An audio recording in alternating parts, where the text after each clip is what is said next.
Hello everyone, welcome back my channel. This is Harish पण्डित।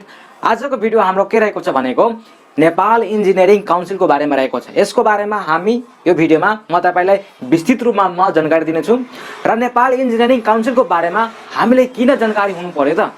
अब जब हामी engineering फिल्डमा अथवा इन्जिनियरिङ प्रोफेसनमा जब हामी काम गर्न जान्छौँ नि, त नेपाल इन्जिनियरिङ काउन्सिलले हामीलाई दिएको नियमहरू र उसले दिएको चेतावनीहरूलाई हामीले बुझेर मात्र इन्जिनियरिङ फिल्डमा काम गर्नुपर्ने हुन्छ। किनकि मैले हेरेको छु कि धेरै इन्जिनियरिङहरू मान्छेहरू प्रोफेसनमा काम गर्न जान्छ र त्यो नियमको उल्लङ्घन गरेर कानुनको फन्दामा पनि परेको मैले देखेको छु। युट्युबमा र पत्रकार समाचारहरूमा मैले सुनेको छु र सिनियर टिचरहरूबाट पनि मैले सुनेको छु। त्यही भएर नेपाल इन्जिनियरिङ काउन्सिलको ब्याकग्राउन्ड र यसको उद्देश्य के हो र यसले दिएका हामीलाई चेतावनीहरू के हो, त्यो सबै कुरालाई हामीले मनन गरेर मात्र हामीले साइटमा अथवा कतै पनि हामीले के गर्नुपर्ने हुन्छ, काम गर्नुपर्ने हुन्छ। र नेपाल इन्जिनियरिङको हामी के रेजिस्टर इन्जिनियर भएर मात्र हामीले काम गर्नुपर्ने हुन्छ। तल त आजको भिडियो हामी सुरु गरौँ। अब नेपाल इन्जिनियरिङको मैले सुरु ब्याकग्राउन्डबाट नै मैले तपाईलाई पुरै बी केयरफुल हुनुपर्छ। मैले सबै कुराको बारेमा म यसलाई जानकारी दिनेछु। तब नेपाल इन्जिनियरिङ काउन्सिलको स्थापना किन भयो यसको बारेमा अलि हामी चर्चा गरौँ। तब नेपालमा जब 1960 के 2050 2040 तिर जब नेपालमा विभिन्न प्रकारको बिल्डिङहरू बन्न गयो नि, त त्यति बेला भनेको इन्जिनियरिङको के भयो, चासो बढ्दै गयो नेपाली कम्युनिटीहरुमा। त चासो बढ्दै गयो भने त्यही अनुसार हाम्रो त्रिभुवन विश्वविद्यालयको स्थापना भयो कि इन्जिनियरिङ शिक्षा पनि यो प्राविधिक क्षेत्रमा हामीले लागू गर्नुपर्छ। र यस्तै यस्तै गरेर चासो बढ्दै बढ्दै गएर बिल्डिङहरुको निर्माण हुँदै हुँदै गएर इन्जिनियरिङको चासो बढेर अब नेपालमा कलेजहरु स्थापना हुँदै गयो। जब इन्जिनियरिङहरुको जब स्थापना हुँदै गयो भने जताततै इन्जिनियरहरु फैलियो। अब जस्तै तपाई अहिले त हाम्रो नेपालमा कस्तो छ कि हामीले त 4 सालमा इन्जिनियरिङ भन्नेको पुरै कोर्स समाप्त गर्नुपर्ने हुन्छ, पास गर्नुपर्ने हुन्छ अनि डिग्री लिनुपर्ने हुन्छ। अब तर धेरै मान्छेहरूले 4 सालमा पास नगरेर एक्स्ट्रा 4 सालमा पनि पास गरेको हुँदैन। अब त्यो मान्छे भनेको स्टुडेन्टहरूले विभिन्न प्राइभेट कन्सल्टेन्सीमा गएर आफ्नो नक्सा तयार गरेको हुन्छ, धेरै एस्टिमेसनहरु गरेको हुन्छ, मिन्स इन्जिनियरिङ पदमा काम गरेको हुन्छ। अब त्यस्तै मान्छेहरु कारणले गर्दा विभिन्न प्रकारको के भवन निर्माणकारहरू भाउत किन गर्ने गर्दछन् र धेरै प्रकारको नोक्सानहरु हुँदै हामीलाई हुन्छ, नेपाल सरकारले हुन्छ अथवा आम जनतालाई पनि हुन्छ। त त्यो प्रकारको असन्तुलित वातावरण हटाउनको लागि भनेको 2055 सालमा यो स्थापना भयो कि नेपाल इन्जिनियरिङ एसोसिएसन खोल्नुपर्छ, एउटा संस्था खोल्नुपर्छ र त्यो भित्रमा रहेर नेपालको इन्जिनियरहरूले मात्र काम गर्नुपर्छ, ताकि यो नेपाल देशमा भने कुनै पनि इन्जिनियरिङद्वारा गर्ने कामहरुबाट जनतालाई क्षतिपूर्ति नहोस् र नेपाल सहज तरिकाले इन्जिनियरिङको क्षेत्रमा विकास गर्न सकोस् भनेर उद्देश्यको साथ नेपाल इन्जिनियरिङ काउन्सिलको स्थापना भयो 2055 सालमा। र यसको विस्तृत जानकारीको लागि मैले तपाईलाई यहाँ पुरै भनिदिएको छु, त्यसलाई एकचोटी पढ्नुस् र मनन गर्नुस्। अब नेपाल इन्जिनियरिङको स्थापना त भयो, किन भयो मैले तपाईलाई भनिदिए। अब मेन एउटा कारण किन स्थापना भयो, जस्तै कि नेपालमा अब हरेक साल 3500 विद्यार्थीहरू नेपालबाट के प्रोडक्टहरू बन्ने गर्छन्, मार्केटमा जाने गर्दछन् र 3500 भन्दा बढी पनि मान्छेहरू के विदेशबाट, फरेन कन्ट्रीबाट, इन्डिया, जापान कहाँबाट आउने गर्छन् र नेपालमा रेजिस्ट्रेसन गराउने गर्दछन्। अब त्यो इन्जिनियरहरू यति फैलियो कि अब त्यो इन्जिनियरलाई कति व्यवस्था गर्ने, कुनै पनि कतैको बिल्डिङ निर्माण भएको छ भने कुन इन्जिनियरद्वारा त्यो बिल्डिङ निर्माण भएको छ, ताकि फ्युचरमा गएर त्यो बिल्डिङ यदि भाँच्यो भने त कुन इन्जिनियरलाई हामीले जिम्मेवारी ठहराउने त, कसो कारणले भाँच्यो। त त्यही भएर त्यो सबै इन्जिनियरहरू यसमा रजिस्टर होस् र कुन इन्जिनियरले कुन साइटमा गएर काम गरेको छ त्यहाँको हामीले डाटा हेरेर यो इन्जिनियरले काम गरेको छ र यदि त्यो बिल्डिङ भाँच्यो त किन भाँच्यो र त्यो इन्जिनियरलाई हामीले के गर्नु पर्यो, जिम्मेवारी ठहराउनु पर्यो भनेर यसको स्थापना गरेको छ। त यत्रो 35 जुन इन्जिनियर निस्किन्छ नि त्यसलाई व्यवस्थित तरिकाले नेपालमा सञ्चालन होस् भनेर के भएको छ, यसको स्थापना भएको छ। अब यसको हाम्रो केही उद्देश्य पनि रहेको छ, किन स्थापना भयो र कुन कारणले गर्दा यो स्थापना भयो त, अझै पनि यसको बुन्दागत यसको डिटेल रहेको छ। त मैले फर्स्ट वन गरी म पढ्छु। यसको 6 वटा के रहेको छ, भिजन रहेको छ। त्यो 6 वटा भिजन तपाई सुन्नुहोस् र मजाको साथ यो भिजन तपाईले बल्ल याद गरिसकेपछि बल्ल नेपाल इन्जिनियरिङ एसोसिएसनको स्थापना भयो र त्यही अनुसार नै हामीले फलो गरेर आफू साइटमा गएर अथवा कतै पनि काम गर्दाखेरि त्योलाई मनन गरेर मात्रै गर्नुपर्ने हुन्छ। त फर्स्ट भिजन के रहेको छ कि इन्जिनियरिङ प्रोफेसन पेशालाई सहज तरिकाले सञ्चालन गर्नका निमित्त यो कार्यक्रम तयार गर्ने र ती नीतिहरू जुन आयो, नीतिहरू यसमा लागू गरेको छ, त्यो नीतिलाई कार्यान्वयनमा ल्याउनको लागि यसको स्थापना भयो। फर्स्ट भनेको त्यो। सेकेन्डमा के छ कि नेपाल इन्जिनियरिङ शिक्षाको लागि मापदण्ड तयार गर्ने। अब नेपालमा भएको इन्जिनियरिङ शिक्षाहरूको जस्तै कोडहरू हुन्छ, त त्यही कोड अनुसार मापदण्ड अनुसार हामीले बिल्डिङ बनाउनु पर्ने हुन्छ, रोड बनाउनु पर्ने हुन्छ। त्यसकै लागि नीति कार्यान्वयन होस् भनेर मापदण्ड तयार गर्ने। र थर्डमा आवश्यक मापदण्ड पूरा गरेको विद्यालय कलेज र त्यस्ता संस्थालाई इन्जिनियरिङ शिक्षा गर्ने अनुमति र अनुमोदन गर्ने र डिग्री प्राप्तका लागि प्रदान गर्ने। भनेको जुन संस्थाले इन्जिनियरिङको मापदण्ड अनुसार मात्र के शिक्षा प्रदान गर्ने गर्दछ त्यसलाई मात्र अनुमति दिने र प्रदान डिग्री प्राप्त गर्नको लागि अनुदान पनि दिने। यो भयो। र 4 नम्बरमा हाम्रो के छ कि इन्जिनियरिङ कलेज र संस्थाद्वारा प्रदान गरेको इन्जिनियरिङ शिक्षाको गुणस्तर अनुगमन र निरीक्षण गर्ने। इन्जिनियरिङ संस्थाद्वारा जुन प्रदान गरिएको छ त्यो भनेको देशमा त्यसको युज गरेर देशलाई विकास गर्नु पर्यो र त्यही अनुसारको हामीले काम पनि गर्नु पर्यो। यो 4th त्यसको उद्देश्य रहेको छ। र 5th उद्देश्य के रहेको छ कि इन्जिनियरिङ पेसाको अभ्यास गर्ने र आफ्नो नाम भनेको काउन्सिलमा दर्ता गराउने आवश्यक योजना तयार गर्ने। अब हरेक भनेको इन्जिनियरिङ देशमा जब उत्पत्ति भयो भनेको प्रोडक्ट हुन्छ, विदेशबाट होस् अथवा आफ्नै देशमा होस्, त्योलाई सबैले नेपाल इन्जिनियरिङ काउन्सिलमा दर्ता गराउनु पर्यो र त्यही दर्ता अनुसार त्यसको नियमावली के मनन गएर त्यो इन्जिनियरले काम गर्नुपर्छ भनेर यसले स्थापना भएको छ। 5औंमा त्यो छ। र 6थमा के छ कि यदि नेपाल इन्जिनियरिङ काउन्सिलको नियमको विपरीत यदि कसैले इन्जिनियरिङ स्टुडेन्टले यदि काम गरेको छ भनेको उल्लङ्घन गरेको छ भने त्यही अनुसार त्यसको इन्जिनियरिङ रजिस्टरबाट के हुन्छ खारिज हुन्छ र त्यसलाई कानुनको फन्दामा पनि राखिन्छ। भनेको इन्जिनियरिङ काउन्सिलको पञ्जीकरणबाट तिनीहरूको नाम हटाउन पनि सकिन्छ यदि त्यसले नैतिक कोडको उल्लङ्घन गरेको छ भने। यो हाम्रो 6th रहेको छ। र नैतिक कोड यसको के रहेको छ, हामीले कस्तो प्रकारको नियम फलो गर्नुपर्छ, म यसको बारेमा तपाईलाई सेकेन्ड भिडियोमा लिएर आउँछु। यसको बारेमा अहिले हाम्रो उद्देश्यहरू रहेको छ र यसको विस्तृत जानकारीको बारेमा रहेको छ। अब र एउटा यसको जुन उद्देश्य छ नि, यसको एउटै भिजन के हो भनेको कि नेपाल इन्जिनियरिङ काउन्सिलको दृष्टिकोण भनेको एउटै के हो कि इन्जिनियरिङ प्रोफेसन व्यवसायलाई अझ व्यवस्थित र वैज्ञानिक बनाएर प्रभावकारी बनाउनु हो। एउटा के हो इन्जिनियरिङहरूको योग्यता अनुसार दर्ता गराउनु पनि हो। यसको मेन भिजन भनेको त्यही हो। अब हामीलाई एज इन्जिनियरको रूपमा जब काम गर्न जान्छौँ साइटमा, त यसले हामीलाई चेतावनी पनि दिएको छ। के चेतावनी दिएको छ र यो नेपाल सरकारको एउटा बडी नै हो भनेको नेपाल सरकारले नै यसलाई अनुमति दिएर हामीले इन्जिनियरिङलाई यस्तै व्यवस्था गर्नुपर्छ भनेर यसलाई नेपाल काउन्सिल भनेर नै के गरेको छ, तयार पारिएको छ।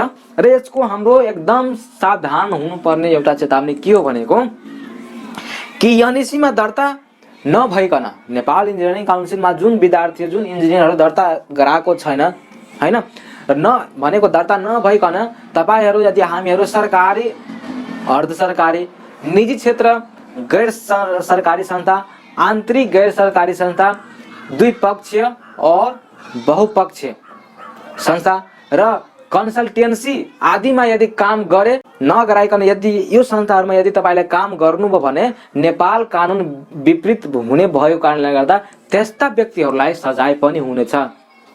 याद राख्नुस्, यो सबभन्दा पहिला हाम्रो ध्यान गर्नु पर्यो। त्यही भएर दर्ता हामीलाई गराउनै पर्छ। अब दर्ता गराउने क्रममा भनेको हामीले 3 तरिकाबाट दर्ता गराउन सक्छौं। इन्जिनियरिङको नाममा हामीले 3 तरिकाबाट दर्ता गराउन सक्छौं। जस्तै कुन रहेको छ, फर्स्टमा रहेको छ हाम्रो के जेनरल रजिस्टर्ड इन्जिनियर। अब जेनरल रजिस्टर्ड इन्जिनियर भनेको के हो, नेपालकै नागरिक हुनु पर्यो। तपाई फोरेनबाट पढेर आए पनि केही मतलब छैन, त्यो ट्युब सँग इक्विभ्यालेन्ट गराउनु पर्छ अनि बल्ल गएर तपाईले नेपाल इन्जिनियरिङ सँग के आफ्नो नाम रेजिस्टर गर्न सक्नुहुन्छ। त नेपाल के रे जेनरल रजिस्टर इन्जिनियर भनेको तपाईले ब्याचलर डिग्री पास गरेर तपाई मजाको साथ गराउन सक्नुहुन्छ। र सेकेन्डमा रहेको छ हाम्रो के professional engineer, capital P capital E and G भनेको प्रोफेसनल इन्जिनियर। अब प्रोफेसनल इन्जिनियर भनेको के हुन्छ, जस्तै तपाई रजिस्टर इन्जिनियर भइसकेपछि तपाई नामको अगाडि ER लगाउन सक्नुहुन्छ र प्रोफेसनल इन्जिनियर भएको भनेको तपाई नामको पछाडी गएर P capital E and G Nepal भनेर राख्न सक्नुहुन्छ। त त्यो डिग्री भनेको कति बेला तपाई रेजिस्टर गर्न सक्नुहुन्छ, त्यो भनेको तपाईले यदि मास्टर डिग्री प्रोग्राम कुनै पनि स्पेसिफाइड सब्जेक्टमा गर्नु भएको छ भने बल्ल तपाईलाई यो भनेको प्रदान हुन्छ, गएर त्यहाँ रेजिस्ट्रेसन गराउनु पर्छ। र यसको लागि एक्सपिरियन्स पनि रहेको छ। र यसको लागि कति एक्सपिरियन्स रहेको छ यसको बारेमा विस्तृत जानकारीको लागि यदि तपाई जान्न चाहनुहुन्छ भने भिडियो कमेन्ट बक्समा लेख्नुस्, म त्यही अनुसारको म भिडियो बनाइदिन्छु।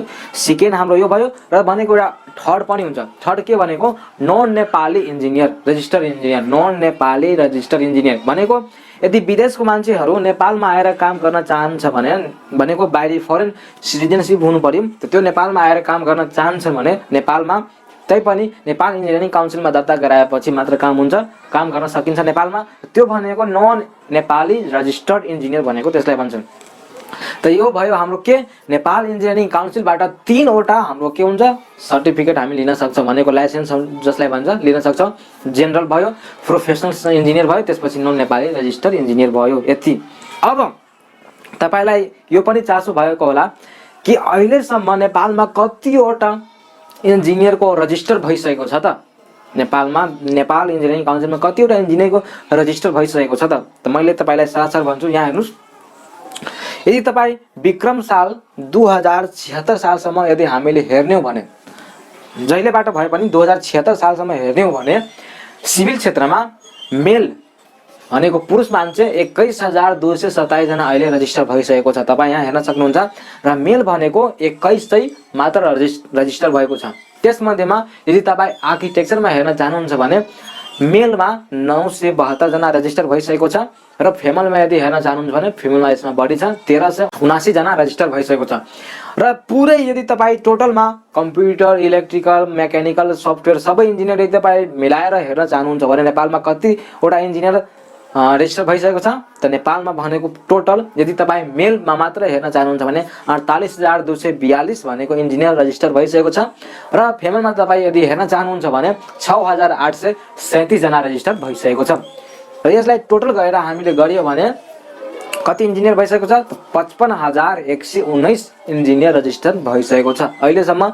2076 को सालसम्ममा यति जना रजिस्टर भइसकेको छ। नेपालमा त 11 वटा युनिभर्सिटीहरू छ। त त्यो मध्येमा कतिवटा युनिभर्सिटीमा हाम्रो इन्जिनियरिङ पढाइ हुन्छ? त त्यो मध्येमा हाम्रो 6 वटा युनिभर्सिटीमा मात्र इन्जिनियरिङ फ्याकल्टी पढाइ हुन्छ।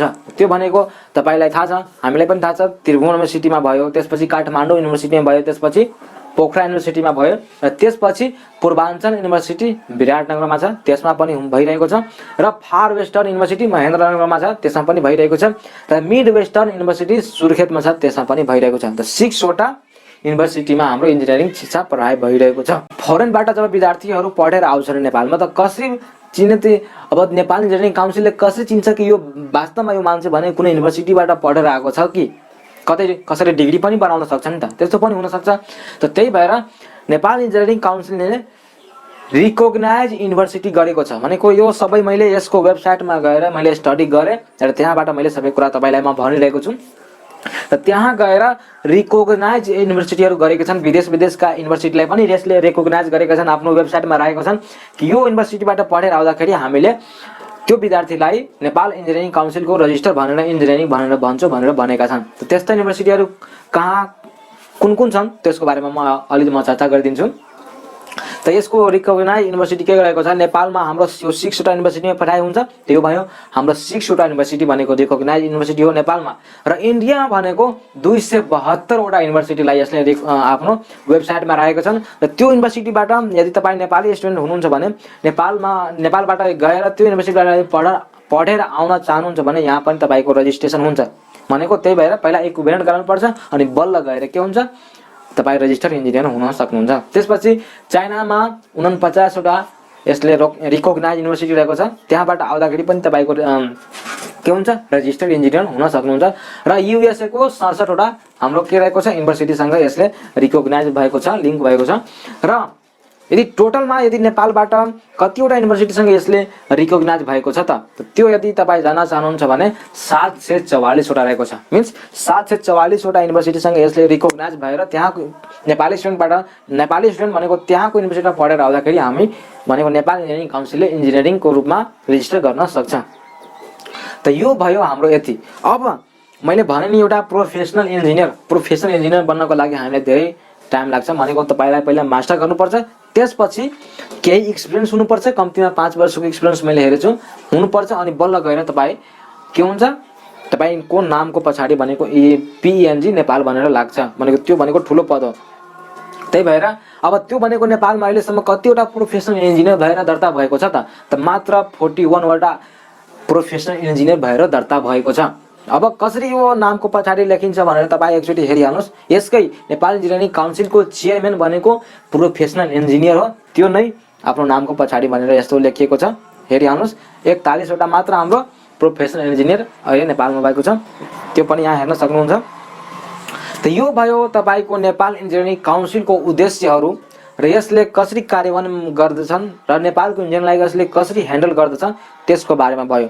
यदि तपाईमा काम गर्न जानुहुन्छ नि अथवा कतै पनि काम गर्नुहुन्छ भने नि त्यो नक्सा यदि तपाईँ तयार पार्नु भयो नि त त्यो भनेको तपाईँको नेपाल इन्जिनियरिङ काउन्सिलले त के दर्ता नम्बर दिएको हुन्छ, र त्यो नक्सा यदि तपाईँ तयार पार्नुहुन्छ नि त त्यहाँ भनेको तपाईँ आफ्नो नाम अनि रजिस्टर्ड इन्जिनियरको दर्ता नम्बर कति हो त्यो सबै पनि लेख्नु पर्ने हुन्छ। यदि तपाईँ लेख्न छाड्नु भने तपाईँ भनेको त्यसको उल्लङ्घन गर्नुभयो भनेर त्यस्तो बुझिन्छ। त्यही भएर तपाईँ अब कहिले पनि इन्जिनियर बन्न चाहनुहुन्छ भने अथवा बनेर साइडमा काम गर्न जानुहुन्छ भने त्यहाँ भनेको त्यस्तै नै आफ्नो दर्ता नम्बर नाम सबै लेख्नुपर्ने हुन्छ, नत्र तपाईँ यो नेपाल इन्जिनियरिङ काउन्सिलको विपरीतमा काम गर्नुहुन्छ भनेर भनिएको छ। त यो सबै भिडियोमा मैले तपाईँलाई नेपाल इन्जिनियरिङ काउन्सिलको विस्तृत रूपमा जानकारी दिएँ, यसको ब्याकग्राउन्ड, यसको उद्देश्य, यसको भिजन र कतिवटा यसले डिग्री प्राप्त गर्दछ त्यो भनेको कतिवटा कलेजसँग रिकगनाइज भएको छ, त्यो कतिवटा इन्जिनियर हालसम्ममा रेजिस्टर भइसकेको छ त्यसको बारेमा मैले जानकारी दिएँ। अब नेपाल इन्जिनियरिङ काउन्सिलले इन्जिनियरिङलाई फलो गर्नुपर्ने मुख्य चेतावनीहरू के हो, 6 वटा चेतावनी रहेको छ। यसको कोड भनेको 6 वटा रहेको छ। म अघिल्लो भिडियोमा त्यसको बारेमा म के भिडियो लिएर आउनु छु र त्यसपछिको भिडियोमा नेपाल इन्जिनियरिङ काउन्सिल भनेको अनलाइन फर्म कसरी भरिन्छ त्यसको बारेमा पनि म भिडियो लिएर आउनु छु। तबसम्मको लागि तपाईँ प्लेलिस्टमा जानुहोस्, मैले सिभिल इन्जिनियरिङको धेरै कोर्सहरूको भिडियो मैले बनाइसकेको छु र यो आफ्नो मैले युट्युब च्यानलमा हालिसकेको पनि छु। तपाईँ गएर प्लेलिस्टमा हेर्न सक्नुहुन्छ र मजाको साथ कन्सेप्ट लिएर पढ्न सक्नुहुन्छ। तपाईँ जहिले पनि मोटिभेट हुनुहोस् र एउटा सफल इन्जिनियर बन्नु छ भनेर मनमा सोचेर पढ्नुहोस्। तपाईँ लोकसेवाको पनि प्रिपेरेसन गर्दै जानुहोस् र यो लकडाउनको पनि राम्रोसँग सदुपयोग गर्नुहोस्, किनकि यो लकडाउनमा जुन मान्छेले राम्रोसँग पढाइको सदुपयोग गर्यो भने पछि गएर नै त्यो लोकसेवामा नाम निकाल्न सक्छ, एउटा असल इन्जिनियर पनि हुन सक्छ। Thank you for watching.